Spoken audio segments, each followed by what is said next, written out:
right, so we're going to talk a little bit more about and dig in a little bit deeper in our discussion of rate laws now. And we've talked about rate laws considerable amount. We've learned how to calculate them experimentally. But what really does the rate law tell us? And it tells us specifically the relationship between the concentration of reactant and the reaction rate. All right. Now, it turns out that the order, and we've learned how to calculate the order of the kinetic order of a chemical reaction. We learned to do that using the method of initial rates. We can use that to determine other relationships dealing with concentration and time. And remember that, rate law deals with concentration in its relationship to rate, but where we started all of our kinetic discussion was a relationship between concentration of reactant or product and time. And so the curves that we started looking at were something like this, where the reaction is hydrogen gas plus iodine gas to produce hydrogen iodide gas. And, the hydrogen is a reactant and its concentration is going to decrease over time. We learned how to write an expression for all the different rates for all the different reactants and products relative to time in a chemical reaction. And we also see on this plot the curve or the concentration of hydrogen iodide, and we see how it's increasing over time. It's gaining concentration, and if you look, there's actually a determination of instantaneous speed at 50 seconds on this plot. That's not really so necessarily useful to what I'm trying to talk about, but we certainly could determine what those instantaneous rates would be at each of those points. We could determine average rates between different points on each of the curves like we've done. But I want to start talking a little bit about how do we relate the rate law, which we have written over there to the right, where the reaction rate is equal to the rate constant times the concentration of hydrogen times the concentration of iodine. And notice each of those are to the first power. So the order relative to hydrogen is 1, and the order relative to iodine is 1, both first order in that sense. But overall, this is a second order reaction. 1 plus 1 is 2. And that expression doesn't really tell us anything about concentration versus time. So how do we relate the rate law back to this idea of concentration of reactant or product versus time? And so this plot here is going to show that the reactant concentration versus time is going to be different depending on whether the reaction is zero order in a reactant or first order or second order. Second order reactions, the concentration doesn't fall as quickly or it slows as the reaction goes. First order slows some, but not as much as a second order. And zeroth order, it decreases fairly rapidly. All right. And so what we want to do is we want to find a way to make this relationship between first, second, and zero order, which tell us something about the concentration versus the rate, and understand what it tells us about time.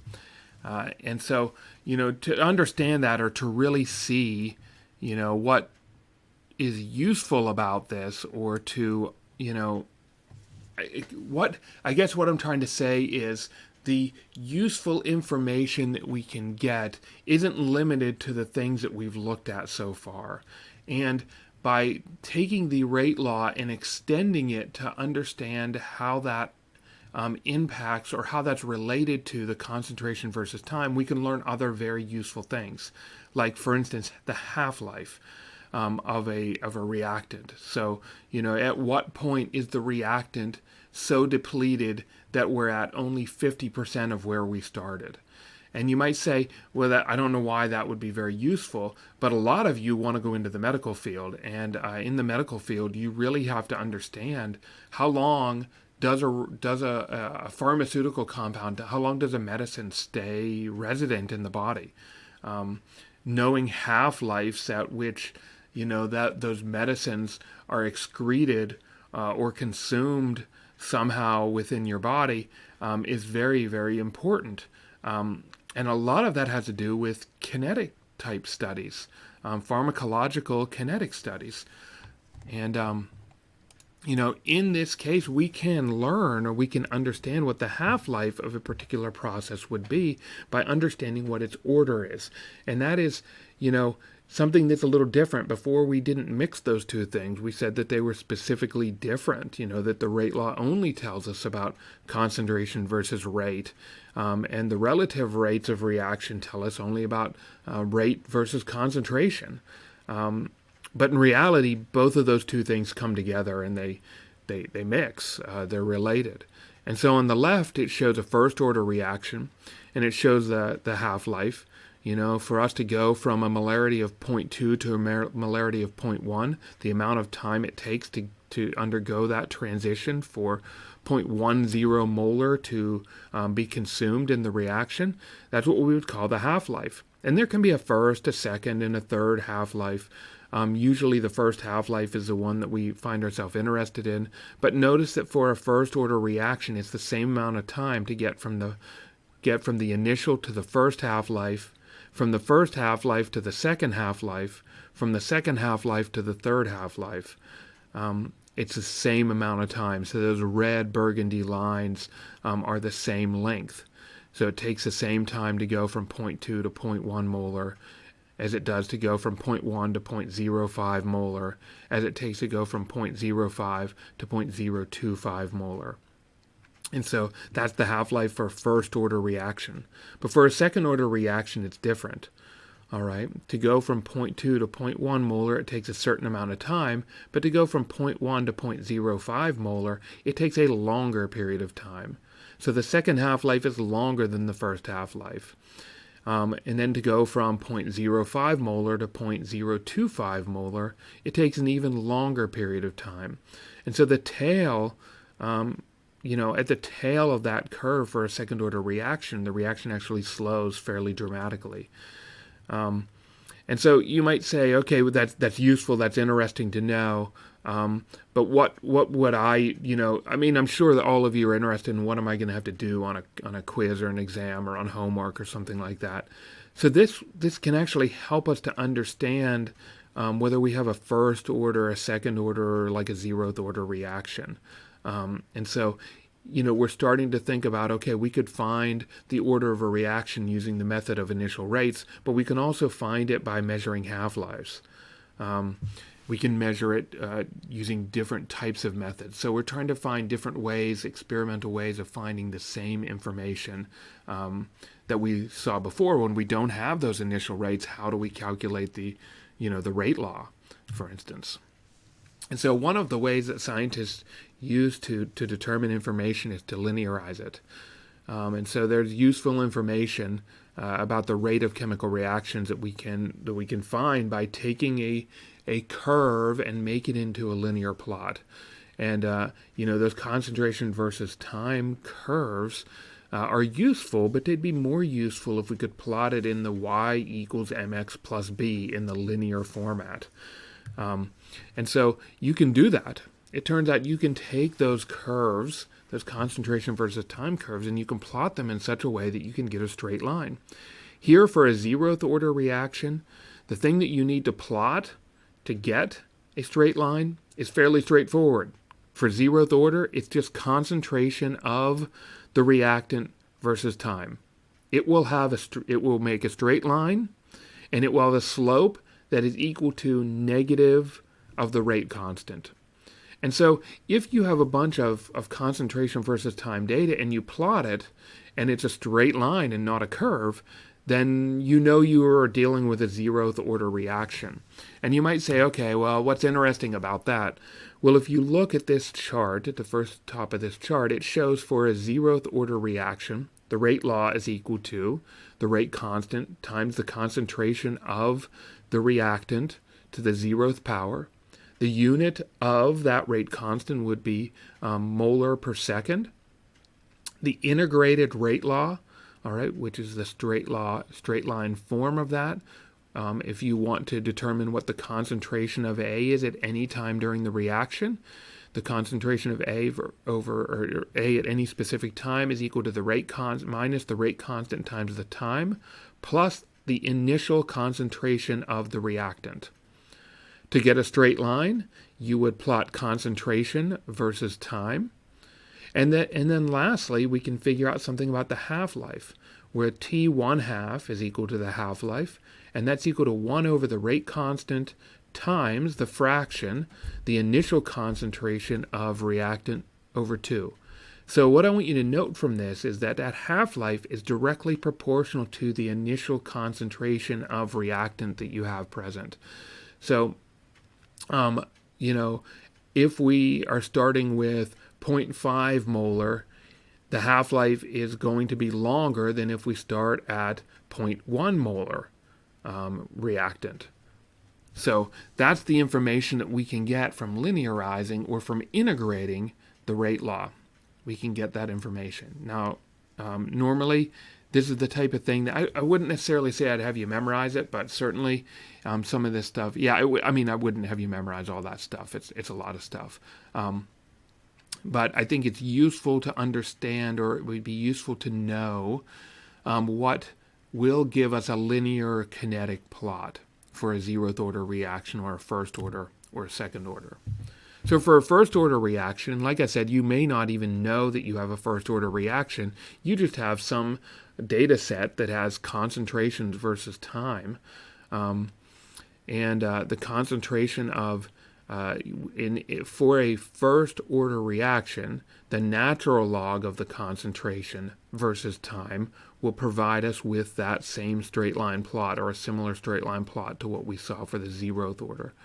And here you notice the slope again is minus the rate constant. So again, another way of determining what the rate constant would be without the method of initial rates. The intercept is the natural log of the initial concentration of A0. And we can look at all of the useful information that we get. We know what the rate law would look like. It would be the rate constant times the concentration of the reactant to the 1st power.